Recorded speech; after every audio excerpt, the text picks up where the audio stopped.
스포츠의 역사는 흔히 숫자로 기록되지만 그 숫자를 영원히 각인시키는 것은 인간의 처절한 서사다. 2026년 밀라노 코르티나 겨울올림픽. 알프스의 찬바람이 매섭게 몰아치는 돌로미티 산맥의 코르티나 단페초 스노보드 경기장은 한 소녀의 절망과 부활, 그리고 거대한 세대 교체의 드라마가 상영된 세계적인 극장이었다. 한국 스노보드의 신성을 넘어 이제는 전 세계적인 전설로 우뚝 선 최가온이 자신의 영웅이자 스승이었던 클로이 킴을 넘어서며 하프파이프의 새로운 여제로 등극했다. 1. 7m 상공에서의 추락.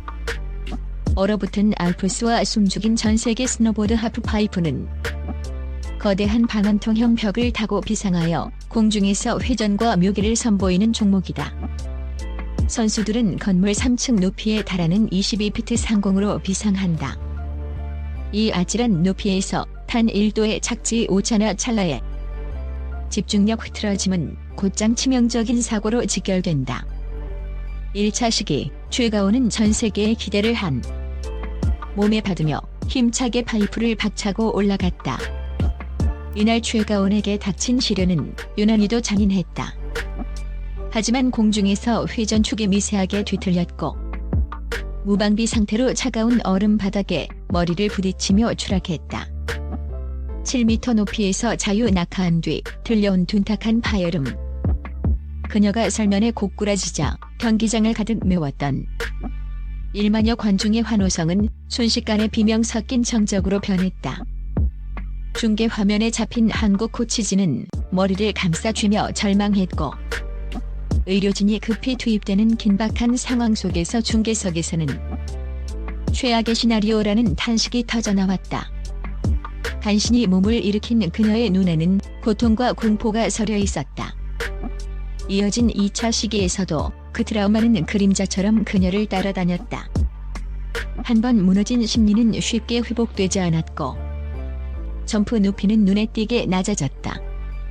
결국 착지에서 다시 한 번 주저앉으며 전광판에는 실패를 의미하는 최하위권 점수가 새겨졌다. 당시 현지 언론과 전문가들은 최가온이 심리적으로 완전히 붕괴됐다. 부상 방지와 선수 보호를 위해 마지막 시기를 기권하는 것이 현명할 것이라며 사실상 그녀의 메달권 탈락을 기정사실화했다. 1800도의 유혹을 벌인 승부사의 차가운 지성과 결단 운명의 3차 시기. 최가온은 인생의 가장 큰 갈림길을 섰다.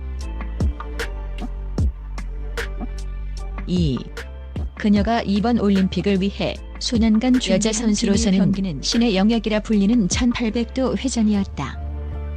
이를 성공시킨다면 단숨에 클로이 킴을 초월할 수 있는 가장 화려한 길이 열리겠지만 이미 2번의 추락으로 만신창이가 된 몸으로는 자살 행위에 가까운 무모한 도박이었다. 실패한다면 금메달은커녕 영구적인 부상으로 선수 생명이 끝날 수도 있는 절체절명의 순간이었다. 여기서 17세 소녀라고는 도저히 믿기지 않는 최가온이 전략적 천재성과 냉철함이 빛을 발했다. 그녀는 화려한 회전수에 대한 집착, 즉 자신의 에고를 내려놓기로 결정했다. 대신 스노보드의 본질인 진폭과 스타일, 그리고 완벽한 착지에 모든 것을 걸기로 전략을 급수정했다. 최가온은 1800도 대신 900도와 720도 회전으로 난이도를 조정했다. 하지만 단순히 난이도를 낮춘 것이 아니었다. 남들보다 1m 더 높이 날아 채공 시간을 극대화하고 단 1도의 오차도 없는 완벽한 자세로 심사위원의 마음을 훔치겠다는 고도의 계산이 깔려 있었다. 이는 공포에 굴복한 것이 아니라 승리를 쟁취하기 위해 감정을 통제하고 이성을 발휘한 진정한 승부사의 결단이었다. 3. 무결점의 비상, 스노보드 퀸을 침묵시킨 압도적 퍼포먼스. 3차 시기의 출발 신호가 떨어지자 최가온은 마치 중력을 잊은 듯 파이프를 타고 날아올랐다. 그녀의 제공 시간은 경쟁자들을 압도했고 공중에서 보드를 움켜쥐는 그랩 동작은 마치 정지 화면을 보는 듯 견고하고 정교했다. 이전의 실패와 공포는 온데간데 없었다. 앞권은 역시 착지였다. 마치 자석이 설면에 달라붙듯 미동조차 없는 무결점에 클린 랜딩이 이어질 때마다 알프스에 산맥이 떠나갈 듯한 함성이 터져나왔다. 기술의 난이도가 승부를 가르는 시대에 최가온은 기술의 완성도가 주는 미학적 감동이 얼마나 강력한 점수가 될 수 있는지를 전 세계에 증명해 보였다. 최종 점수 90.25점. 전광판의 점수가 발표되는 순간 세계 스노보드의 살아있는 전설이자 88.00점으로 여유 있게 1위를 지키고 있던 클로이 킴의 이름이 아래로 내려갔다.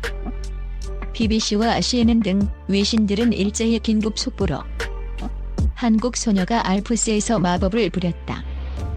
이것은 단순한 스포츠가 아니라 예술이며 인간 정신력이 일궈낸 위대한 기적이라며 경악을 금치 못했다. 심사위원단은 최고 난도 기술은 아니었지만 그녀가 보여준 높이와 동작의 순수함 그리고 착지의 안정성은 하프파이프 종목이 지향해야 할 정점이라며 이례적인 고득점의 이유를 설명했다. 4. 마이 베이비 눈물로 얼룩진 여왕의 대관식과 아름다운 계승 경기장의 열기가 최고조에 달했을 때 전 세계 시청자들을 울린 가장 감동적인 장면은 시상대 밖에서 연출됐다. 금메달을 놓친 클로이 킴이 실망하거나 좌절하는 대신 가장 먼저 최가온에게 달려가 그녀를 뜨겁게 품에 안은 것이다. 클로이 킴은 최가온이 초등학교 시절부터 스노보드를 시작하며 가슴에 품었던 우상이자 슬럼프 때마다 격려의 메시지를 보내주던 멘토였다. 클로이 킴은 울먹이는 최가온을 향해 마이 베이비라고 속삭이며 그녀의 승리를 진심으로 축하했다. 자신의 왕좌를 내준 패자의 아쉬움보다 자신의 뒤를 이을 진정한 후계자의 등장을 기뻐하는 전설의 품격이 빛난 순간이었다. 외신들은 이를 두고 스노보드 역사상 가장 아름다운 세대 교체이자 왕위 계승식이라며 찬사를 보냈다. 2010년대를 지배했던 클로이 킴의 시대가 명예롭게 저물고 이제 전 세계가 주목하는 최가온이 제국이 시작되었음을 알리는 상징적인 포옹이었다. 이 장면은 승부를 넘어선 올림픽 정신의 정수를 보여주며 대회 최고의 하이라이트로 기록됐다. 5. 승리는 가장 높은 곳이 아닌 가장 단단한 마음에서 온다. 최가온이 금메달은 우리에게 중요한 질문을 던진다. 진정한 용기란 무엇인가? 그것은 단순히 두려움 없이 뛰어드는 것이 아니라 자신의 한계를 직시하고 가장 현명한 길을 선택해내는 유연함에 있다. 최가온은 위기의 순간에 무엇을 버리고 무엇을 취해야 하는지를 아는 영리한 승부사였다. 그녀의 승리는 단순히 한국의 첫 스노보드 금메달이라는 기록을 넘어 전 세계 유망주들에게 위기를 어떻게 기회로 바꾸는가에 대한 정답을 제시했다. 부상을 딛고 일어선 불굴의 투혼 그리고 자신의 실수를 객관적으로 분석해 전략을 수정한 냉철함은 최가온을 단순한 천재 소녀에서 시대를 이끄는 리더로 성장시켰다. 최가온이 비상은 이제 막 사막을 올렸을 뿐이다. 이제 17세. 밀라노의 차가운 눈 위에서 피어난 이기적 같은 드라마는 올림픽 역사에 영원히 지워지지 않을 황금빛 기록으로 남게 됐다. 전 세계는 이제 최가온이 만들어갈 새로운 스노보드의 지평을 설레는 마음으로 기다리고 있다.